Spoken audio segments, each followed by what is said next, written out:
Will you define treatment for me? Yes, treatment would be defined as the care of a patient seeking medical attention. Have you been treating patients, Mr. Adams? Well, sir, I live with several people. They come and go as they please. I offer them whatever help I can.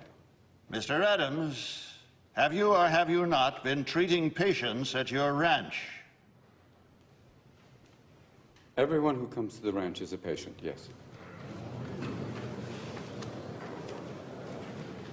And every person who comes to the ranch is also a doctor. I'm sorry. Every person who comes to the ranch is in need of some form of physical or mental help. They're patients. But also every person who comes to the ranch is in charge of taking care of someone else. Whether it's cooking for them, cleaning them, or even a simple task as listening. That makes them doctors. I use that term broadly, gentlemen, but is not a doctor someone who helps someone else? When did the term doctor get treated with such reverence as, oh, right this way, Dr. Smith, or, excuse me, Dr. Scholes, what wonderful foot pads, or, pardon me, Dr. Patterson, but your flatulence has no odor. At what point in history did a doctor become more than a trusted and learned friend who visited and treated the ill? Now, you ask me if I've been practicing medicine. Well, if this means opening your door to those in need, those in pain, caring for them, listening to them, applying a cold cloth until a fever breaks, if this is practicing medicine, if this is treating a patient, then I am guilty as charged, sir. Did you consider the ramifications of your actions? What if one of your patients had died? What's wrong with death, sir? What are we so mortally afraid of? Why can't we treat death with a certain amount of humanity and dignity and decency and, God forbid, maybe even humor? Death is not the enemy, gentlemen. If we're going to fight a disease, let's fight one of the most terrible diseases of all, indifference. Now, I've sat in your schools and heard people lecture on transference and professional distance. Transference is inevitable, sir. Every human being has an impact on another. Why don't we want that in a patient-doctor relationship? That's why I've listened to your teachings, and I believe they're wrong. A doctor's mission should be not just to prevent death, but also to improve the quality of life. That's why you treat a disease, you win, you lose. You treat a person, I guarantee you'll win, no matter what the outcome. Now here today, this room is full of medical students.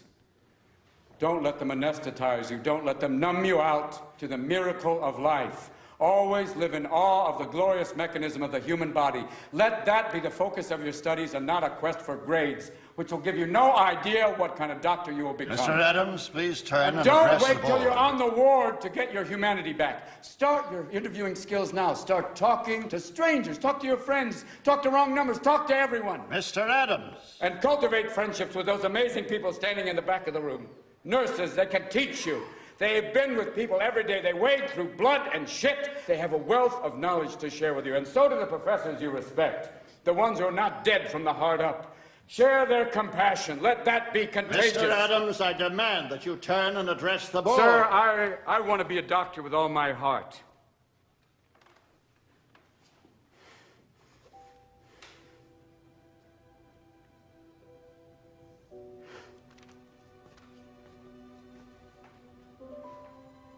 I wanted to become a doctor so I could serve others. And because of that, I've lost everything. But I've also gained everything.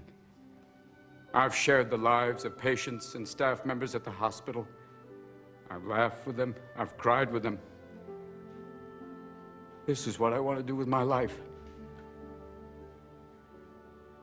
And as God is my witness, no matter what your decision today, sir, I will still become the best damn doctor the world has ever seen. Now, you have the ability to prevent me from graduating. You can keep me from getting the title and the white coat.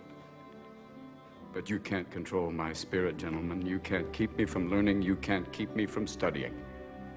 So you have a choice. You could have me as a professional colleague, passionate, or you can have me as an outspoken outsider, still adamant.